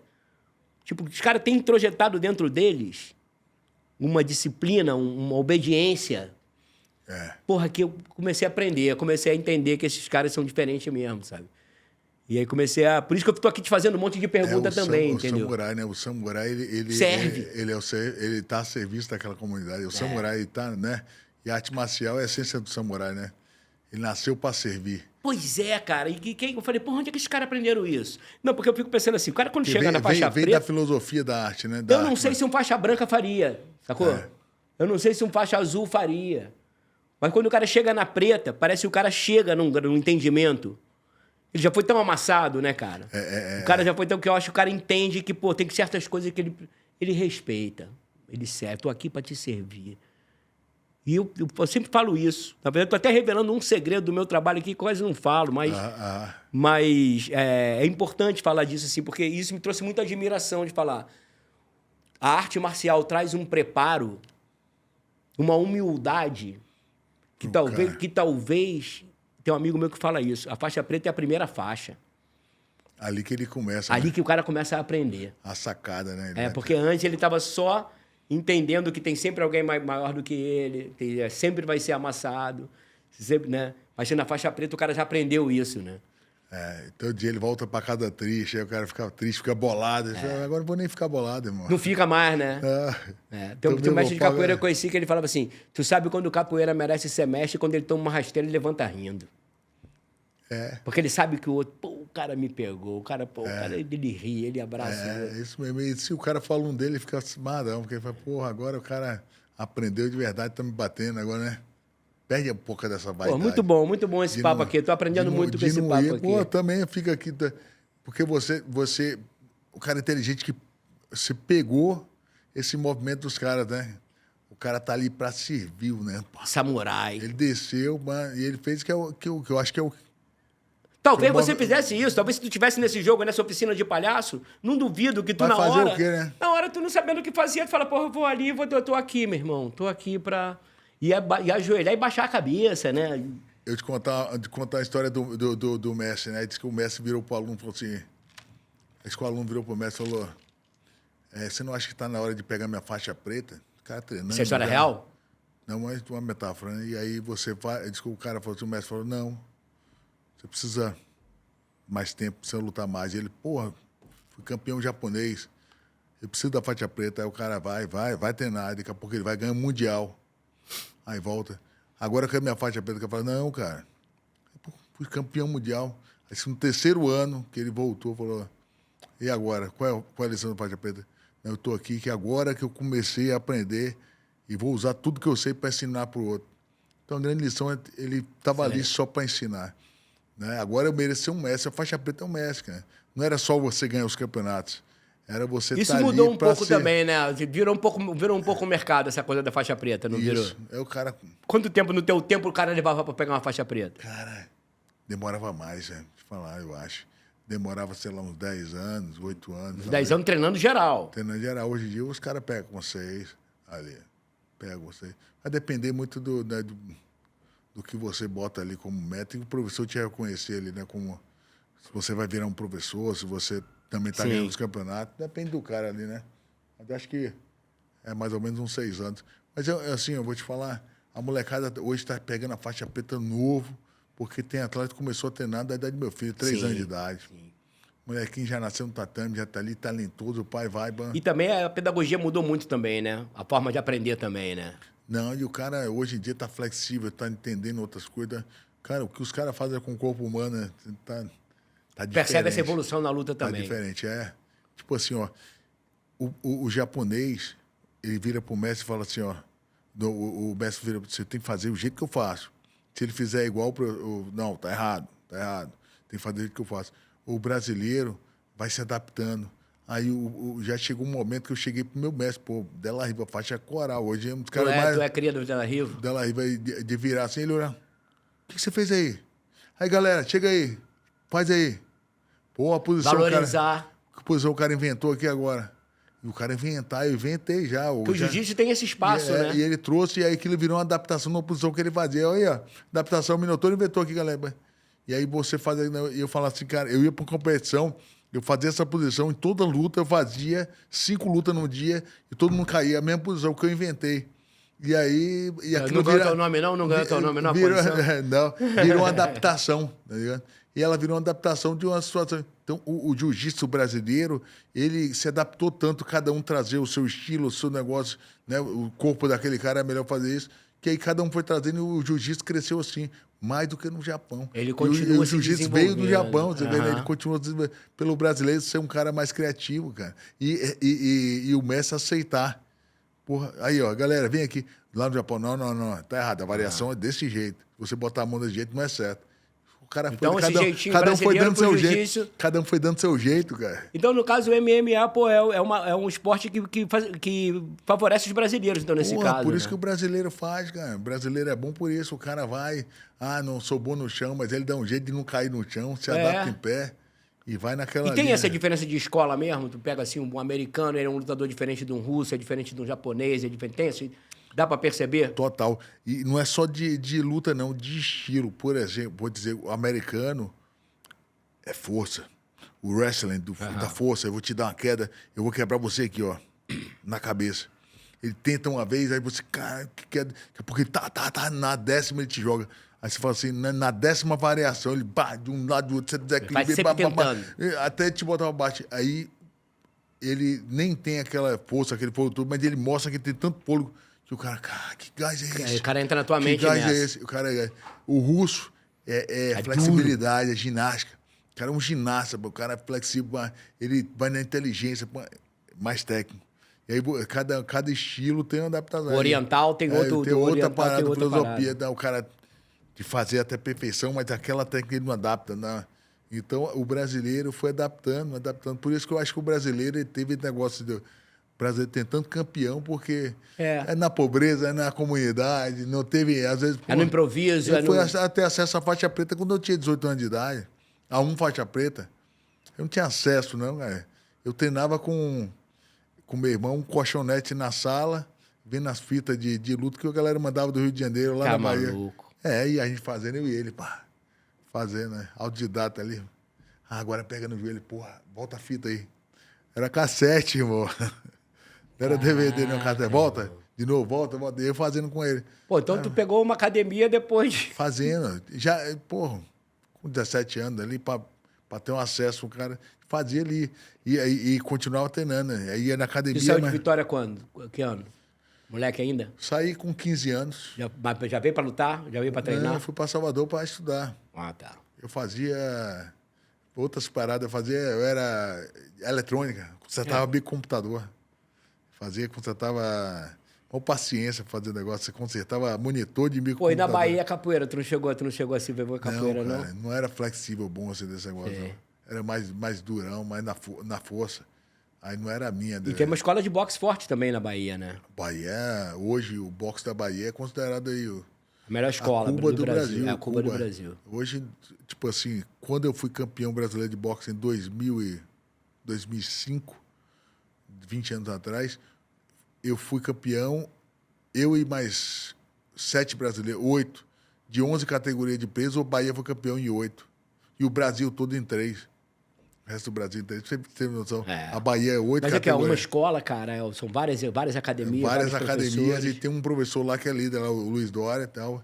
Todo que mundo passou junta, por todo ele. mundo vai para a seleção baiana, que é o Dória. E todo mundo vai estar ali e tá aquela vibe. E quantos campeões da Bahia não saem daquela comunidade? Popó, Sim. Robson Conceição, Sim. Herbert Conceição. Sim. Foram 2 campeões olímpicos. O Brasil É. nunca teve uma medalha olímpica. O É. Brasil É. nunca teve uma prata olímpica de boxe. E a Bahia mete 2 campeões olímpicos. A Bahia, um estado. Então, dali, a tradição, hoje a tradição foi do negócio. E aquele menino olha e fala, E porra. tem investimento, cara? Tem ninguém que investe nessa escola aí? O Estado investe, a escola dos caras é maneira? Cara, Aí vai atrás do mestre igual o senhor pouco. Miyagi. O cara Esse vai atrás do cara igual o Esse senhor cara é um Miyagi. herói, velho. Ele é um herói. Aí ele pega o dinheiro que ele ganha quando ele empresaria um cara desse que volta, que dá um percentual para ele de uma bolsa de 10%, ele pega aquilo e bota no projeto de novo. Aí quantos moleques chegam ali, pô, mestre, eu não vim essa semana porque eu não tinha Vai dinheiro morrer antes. duro, Aí ele né? vai, toma 300 conto aqui. Esse é o mês todo da sua condução. Quantas vezes eu vi o cara tirar 300 conto assim para dar o mês da condução? Então ele vai pegando o Vai dinheiro pegando e vai botando. que ele vai botando e vai botando nos Quando outros. ele faz o campeão também não ganha muito dinheiro no boxe, né? Não dá nem pra pagar, não dá nem pra recompensar o cara, E né? ele vai assim, vai, mas... Não, mas já fez. Alguém já deu uma doação pro cara maneira, né? Já deve Já ter fez, dado. O não, Popó vai já fazer. deve ter dado uma moral pro cara lá, não Vai é? fazendo, vai fazendo.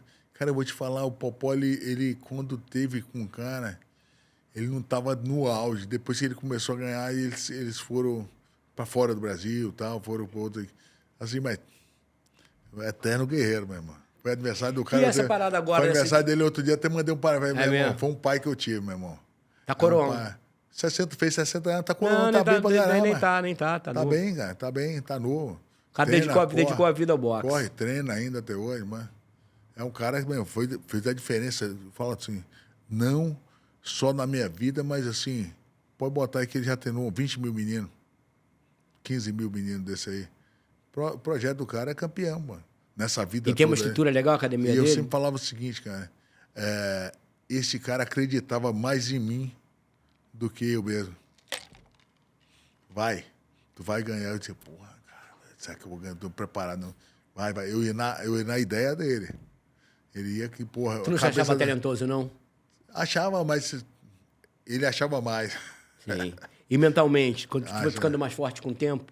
Sim, lógico. A gente vai fazendo. A vitória vai te dando um pouco daquela de, porra, pô, não é possível que eu vou perder esse negócio. Você vai ficando, daqui a pouco. Pô, se perder também... E aula, vambora. tu dá aula, cara? Hoje eu dou seminário, viagem, turma em grupo, assim. De e quê? eu Qual é? faço De quê? eu faço treinamento para professores. Para professores de Mas arte qual é a marcial. modalidade? Jiu-jitsu e boxe. E trocação, né? MMA, jiu-jitsu, trocação de MMA. Como é que é o pro- seminário? É um dia de aula pra... É uma tarde, assim.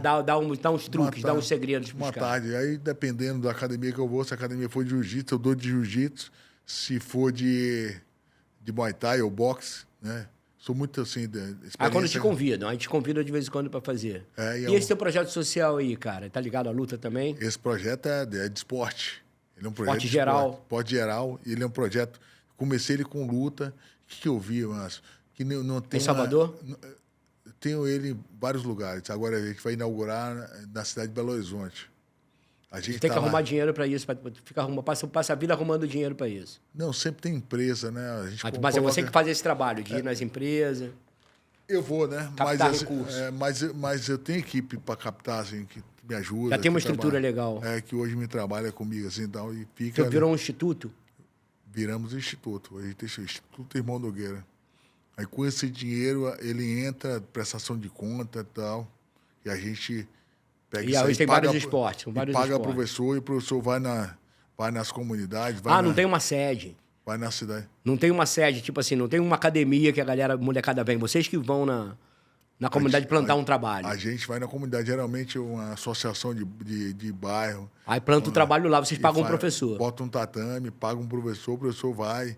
A Igreja da Penha, por exemplo, tem um lá, bacana pra caramba. Quantos anos já estão fazendo isso? A gente faz isso desde 2006. Bastante tempo, Há cara. 20 anos já, cara. E tem resultado? Tem Pô, resultado tem. assim? Tem moleque que vira Vários profissional? campeãozinhos, pô. Tem? Lógico, né? Já levamos moleque pra lutar na Rússia. É mesmo, cara. Estados Unidos, né? Campeão, sabe? Tem talento em tudo que é Campeão lugar, brasileiro né? sai toda hora, cara. Só todo. Tem um trabalho, por exemplo, lá em Várzea Grande, nas escolas públicas. Lá, toda hora sai um campeão brasileiro de jiu-jitsu. Mas são 2 projetos que tem, né? Ah, São 2, né? Ou é só esse aí? esse projeto, né, da luta e o projeto dos esportes. É que o esporte, a gente entra com o O esporte. da luta é o Instituto dos Irmãos Nogueira. Instituto Irmão da E o outro também. E o outro começou com o Instituto e hoje a gente faz presta-serviço para a Secretaria de Educação, onde a gente implanta esporte no meio da educação física nas escolas. É uma parada, tipo, eu levo treinamento, maneiro, capacitação, cara. professor da educação física da esporte. Então, esse cara passa pelo vôlei, basquete, e desde a história do esporte, Mas como é filosofia. que vocês aportam isso? Vocês têm uma escola? A gente tem uma sede, uma editora que é parceira, que a gente tá na editora, e a gente faz os livros, faz o material, leva... Vocês dão tipo um suporte da formação do cara. Tem um professor, capacitação, o cara tem um livro, tem um material, plataforma EAD, todas as aulas estão lá gravadas, o cara vê, já sabe... Isso foi ideia tua, cara?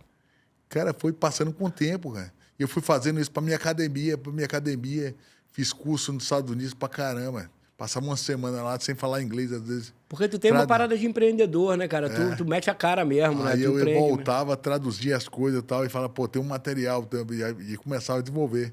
E aquilo virava um livro. São Pô, isso é 20 demais, livros. cara. 20 livros, pô, que a gente fez nesse negócio. Nessa brincadeira. admirável, fizemos, irmão. 20 livros, chamando o professor, conteúdo, eu comprava aula. Pagava 15, 20 reais a aula, uma aula. E quando fui ver, eu tinha mais de 3 mil aulas gravadas, né? Virou uma plataforma. Isso foi, tu não planejou, não. Foi fazendo. O negócio virou, depois criamos um valor para isso, né?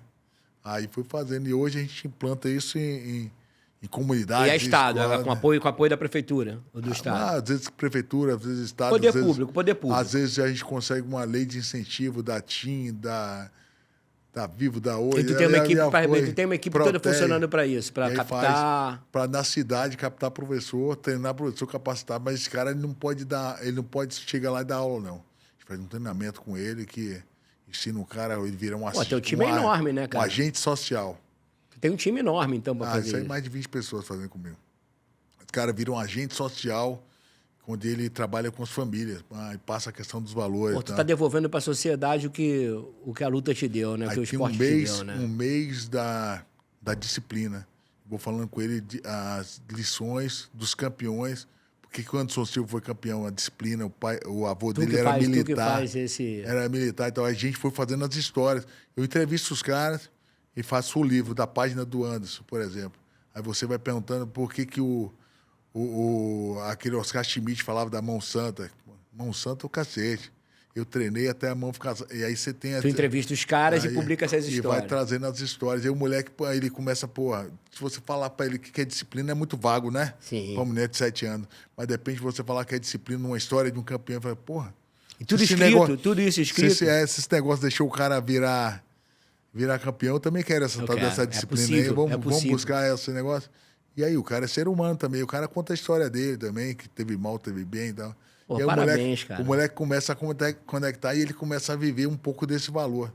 Cara, ele faz um juramento no final da aula, que é um juramento, é uma promessa, que ele fala assim, eu prometo, como dedicado aprendiz de artes marciais, que vou viver seguindo os princípios de um faixa preta, que são honestidade, respeito, modéstia, autocontrole, persistência e disciplina.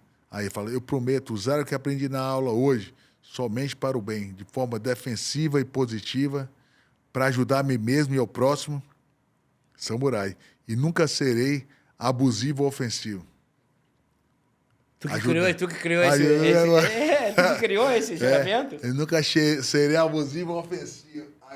Aí o cara fala assim, pô, como é que eu vou falar pra você, cara? Você tem que ser samurai na sua comunidade. Você nunca vai ser abusivo ou ofensivo com ninguém. Com ninguém. Aí ele fala... Aí quando foi esses dias, cara, meu filho de 4 anos, ele tinha 4, hoje ele tem 6, né? E tinha um outro de 5, que hoje tem 8, bateu nele. Aí ele falou, pai, o Roger está sendo abusivo e ofensivo comigo. Aí eu tenho uma planilha, velho, na geladeira, que eu coloco umas estrelas para eles. São quantos filhos você tem? Eu tenho 3. Qual a diferença deles? Assim, aí eu tirei a estrela e falei assim, vou falar pro mestre, tá? E agora você vai ter que segurar a onda, parar de bater seu irmão. Aí assim, você acabou com a minha vida, cara. Você acabou com a minha vida. Mas tu viu o valor, né, cara? Aquela parada é um valor Você pra acabou ele. com a minha vida, cara. Eu falei, você é um samurai, pô. Você não pode fazer isso. Aí ele falou, Baixa a cabeça, aí ele falou assim, aguenta. pô, eu não vou bater mais no meu irmão. Aí você começa, né? Fiz uma gamificaçãozinha boba, assim, Sim, mas pra ele foi porra. bom, porque tá trazendo um valor pra vida dele agora. Pô, Aquilo cara, tá dando valor. quem dera que esse tipo de técnica aí fosse disseminada geral, Irmão, cara. eu botei uma planilha na porta da geladeira, tem umas estrelas. Ele tem que terminar a semana com as estrelinhas dele. Todo dia que ele fez Mas tem a ver com as tarefas todas que eles têm que fazer do dia a dia, tipo, as estrelinhas? Não, eu boto só o Só comportamento. comportamento. Aí tem um mês que eu boto uma estrelazinha da alimentação para eles comerem bem e tal. Aí eu boto uma planilha, tem uma verde e outra do comportamento. E aí eu fico ali e tal, sempre trazendo esse negócio para ele viver esse estilo samurai dele. Tem um moleque que tem uma disciplina, o Márcio... Todos, os três são disciplinados? Eu vou te falar, tem. Eu vou te falar, o mais novinho menos um pouco, esse mais velho. O moleque toma um banho gelado, cara. Acorda com frio, toma um banho gelado. Aí eu falo assim, por que você tá tomando... Tu nem mandou eles tomarem banho. Nunca. O Cristiano Ronaldo toma um banho gelado, é campeão. Eu falei, que isso, cara? Porque ele viu o cara tomando banho na banheira de gelo. E falou que tomar banho quente faz mal. E ele começou essa história dele. Aí ele toma um banhozinho gelado. Ou seja, tu nem bota pressão. Não, cara, a mãe já chega no domingo, essa mãe diz, vai dar banho nele lá. Que às vezes ele fica zoando, não toma banho. Aí eu chego, pô, vou tomar banho. Aí eu abro o chuveiro e boto no quente. Às vezes, ele, pai, gelado, pô. Molequinho de 7 anos toma um banho gelado todo dia de manhã. Pô, tu né? criou um processo, né, cara? Tu criou um método de educação, né? E ele tá seguindo a disciplinazinha dele, cara. Não, Isso é mas legal. mesmo no instituto, mesmo nesses lugares aí, você coloca os teus valores ali. Tu foi colocando os teus valores de disciplina. Cara, e a mãe... Tu criou um protocolo, né, Só cara? que tem um mês da disciplina e o professor recebe os textos. O que é disciplina?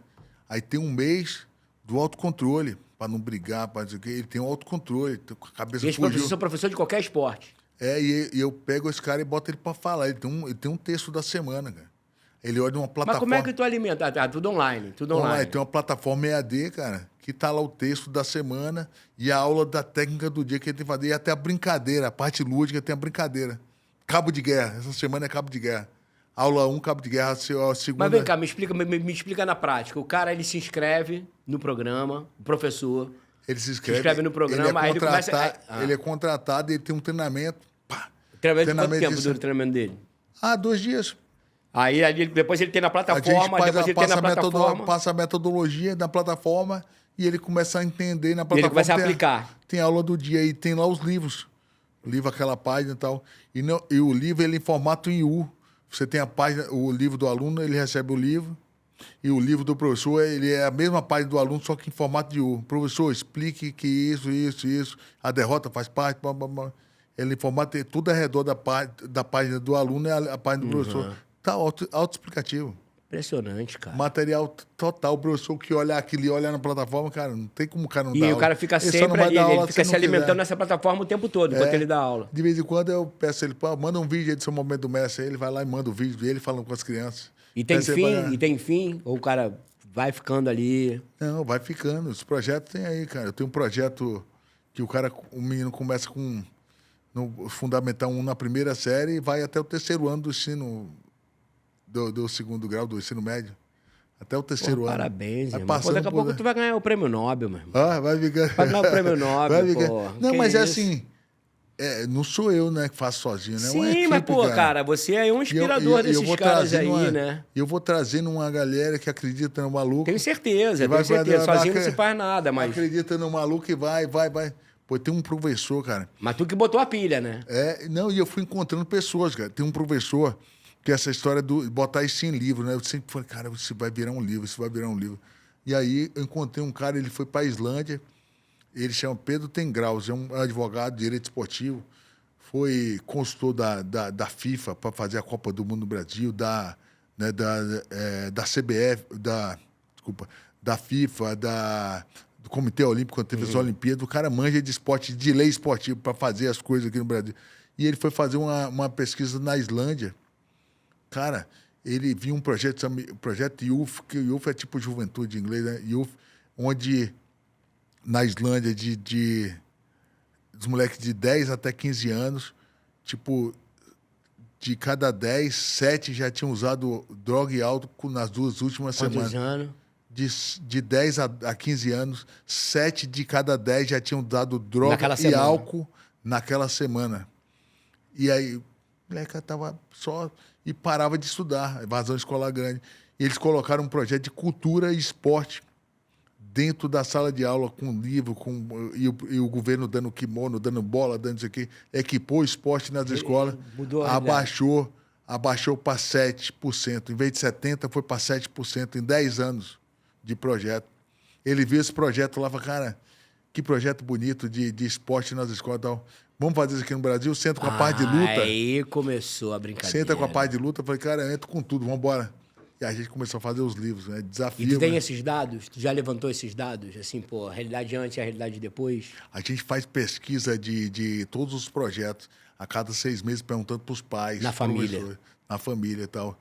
Cara, impressionante as pesquisas. E a quantidade de criança que suicídio, falando de suicídio e tal, de repente fazer esporte. Qual o número de criança que tu já atingiu até hoje? Tem noção, cara? Cara, eu não sei, mas assim... Milhares. A gente vai inaugurar um projeto agora na cidade de Belo Horizonte, 170 mil alunos.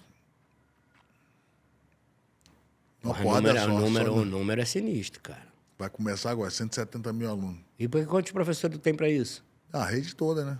Ah, entendi. Você equipa os professores da rede. Da rede, né? A rede. Como se você estivesse dando um novo protocolo de educação física. De educação física. Vários professores. Baseada nos valores da instituição. Da instituição. E a gente tem vários professores pós-doutorado em educação física, mestrado, estudou fora do Brasil, que traz o conceito diferente para a aula. Tinha que ser mais falado isso, tinha que ser mais divulgado. Impressionante o projeto. De esporte, cara. De esporte, aí começa a ver esse negócio da cultura. Experiência concreta, né? Experiência real. Da cultura e do esporte. Como isso envolve essa criança. Impacta na violência total, impacta na redução do tráfico, de jovens assimilados pelo tráfico. Você vê cada realidade. Outro dia eu fui num projeto meu lá na Igreja da Penha, né, cara? Aí você vê os moleques na laje com um fuzil. E aí eu errei o Uber, eu fui de Uber, cara. Eu falei, vou subir lá de carro. Chegou lá, o Uber foi por uma rua ao contrário. Você passando assim, man, as mesas de boca de fumo assim, os moleques de fuzil. Molequinho. No meio da gente, eu olhei assim, o Uber passando. Aí eu falei, pô, o negócio tá feio aqui. O cara falou, pega um mototáxi desse e fala que você tá comigo aqui, o Chatubinho, um aluno nosso. De repente você vai, tá andando numa realidade, daqui a pouco você entra lá, sobe, é uma igreja, é um projeto educacional, mas muito perto. Do lado. É o PP da polícia ali perto. Sim. Os caras na laje do outro lado. Tudo convivendo junto. Tudo perto. Então o moleque tem os caminhos. Tu já conseguiu tirar o moleque do tráfico? Porra. Pera aí, eu vou te mostrar. Olha que doideira, pera aí.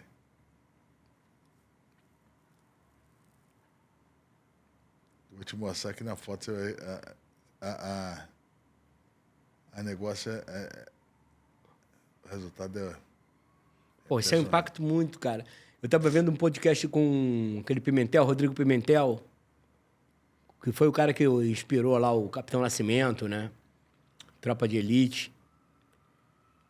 E ele fala que... Aqui, cadê? Irmão. Posso pegar aqui? É o antes e depois. Que isso, olha a cara do moleque. A cara de moleque bom, né? Depois. Sinistro. Sinistro. Moleque cheio de arma. Aqui, esse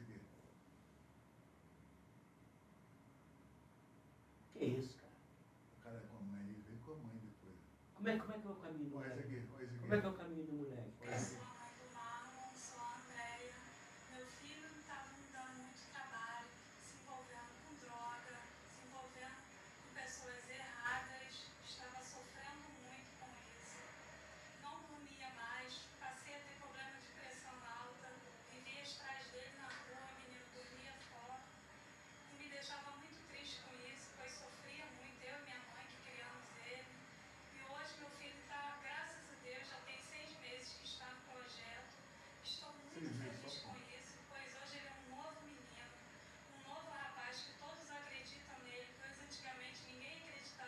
que ela falou?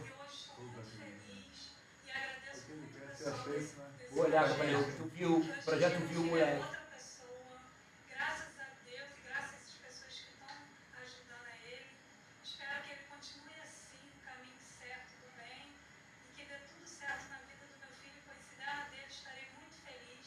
Eu e minha família. Pô, que legal, cara. Olha esse aqui. A cara não lembra.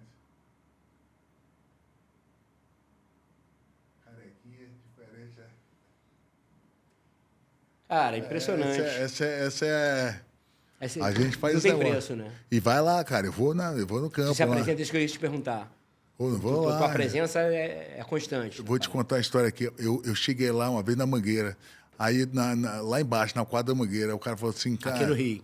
Sim. Eu duvido você botar lá em cima.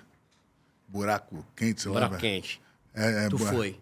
Aí eu falei, vamos botar. Tem alguma associação de bairro que tem? Vamos botar o tatame aqui. Botamos lá no lugar. Mas o tráfico chega junto, tentando ajudar ou tentando atrapalhar? Cara, não atrapalha, irmão. Mas nem oferece ajuda, porque não dá pra aceitar também Deixa ajuda, eu te contar a história. Cara. Cheguei lá dando aula. Parou um bocado de bota. Aí, pum, cara, vem aqui.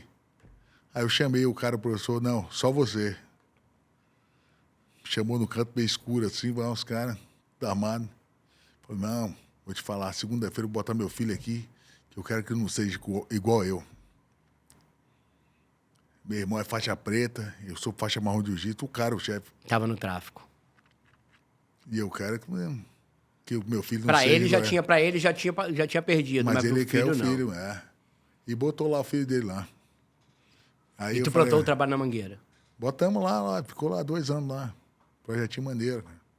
Só que aí, às vezes, pede um patrocinador, tem que sair, né? É uma pena. Fica um cara. buraco.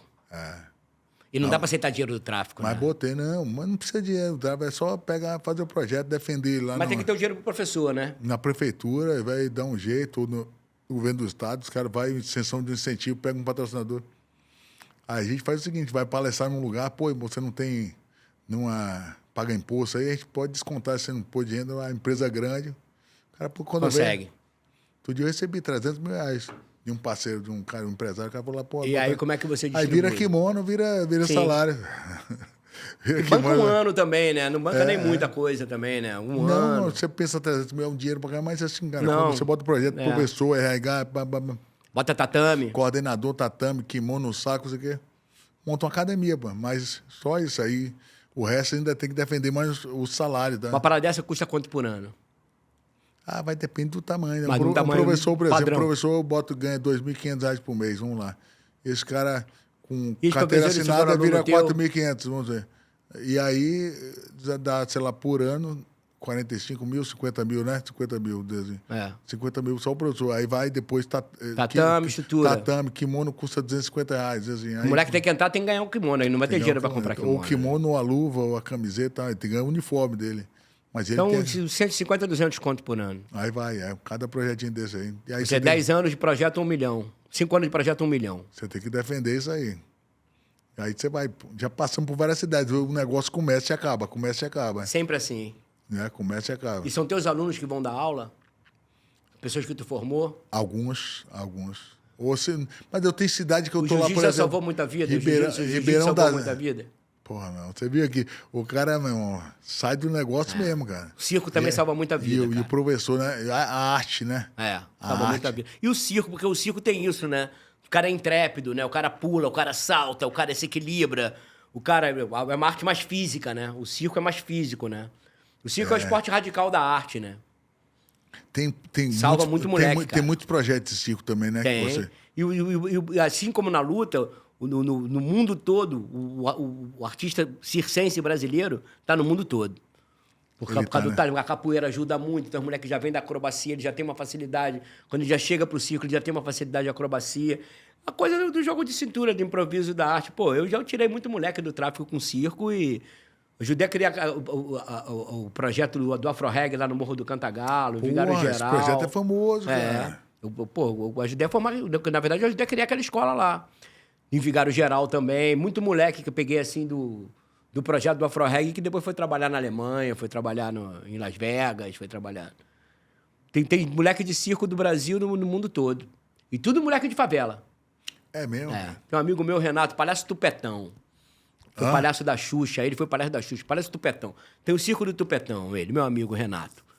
Renato, cara, ele passou anos, até hoje eu acho que ele faz isso, com contatos em circos, circo tipo Disney, na Europa, na Alemanha, na Finlândia, na Holanda.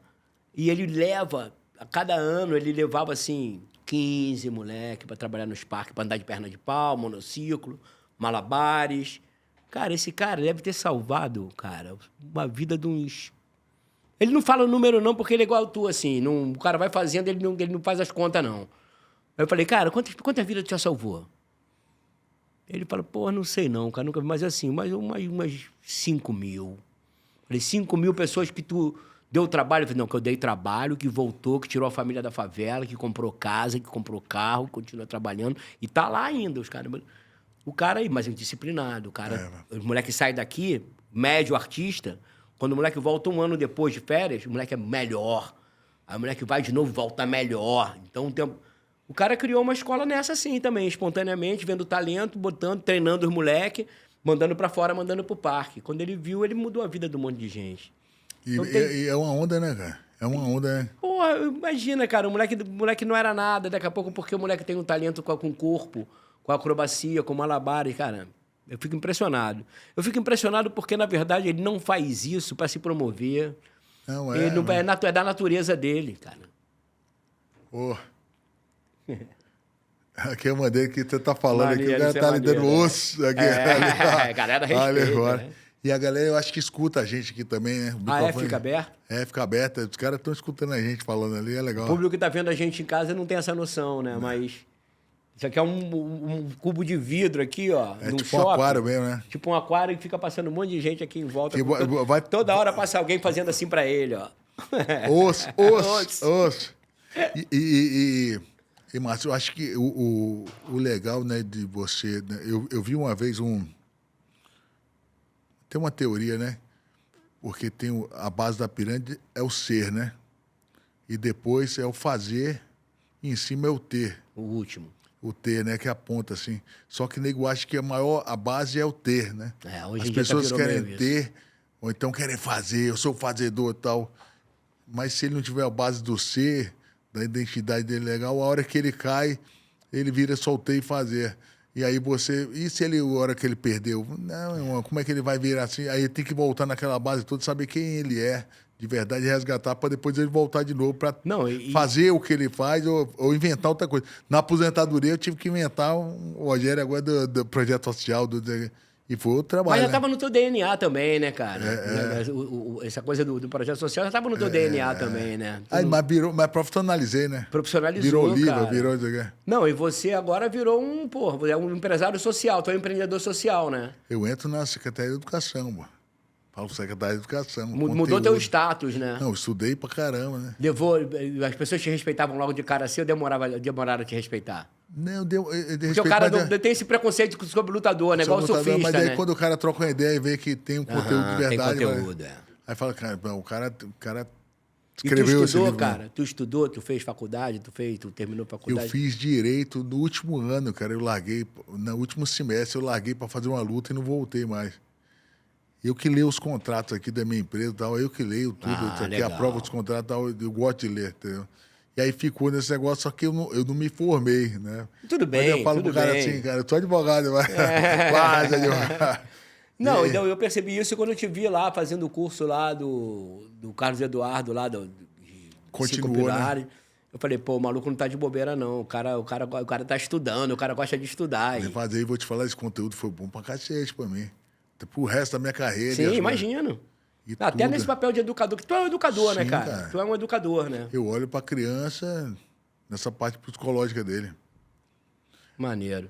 Irmão, velho, felizmente teve até assunto pra 10 dias aqui. Eu te entrevistei, hein, cara. Eu que te assunto pra 10 entrevistei. dias Vou fazer aqui. uns cortes aí como se eu estivesse entrevistando. Bora fazer. Ó, foi bom demais você ter vindo aqui. Eu acho que, assim, é um trabalho, cara, que a galera não tem noção, né? Do que muda a cabeça do atleta e da pessoa. Eu falo muito com minha mulher, às vezes, ela fala com os alunos dela, fala assim, primeira coisa que tem que mudar, porque a mulher nasceu, muito assim, ela tem que ser dona de casa, ela sem mãe, e agora Sim. ela tem que trabalhar, tem que ganhar dinheiro e tal. É muita pressão e aí não vai conseguir fazer nada perfeito, né? E a mulher não tem coragem de falar, não pede ajuda. E esse tipo de estudo, esse tipo de assunto vai abrir a cabeça da pessoa e falar, cara, tô dando o meu melhor e se dane.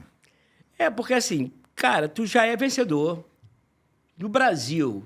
Pega aí a tua história aí, pô. Moleque, Vitória da Conquista. Só quando tu chegou já em Salvador pra poder trabalhar, fazer lá em eletrônica.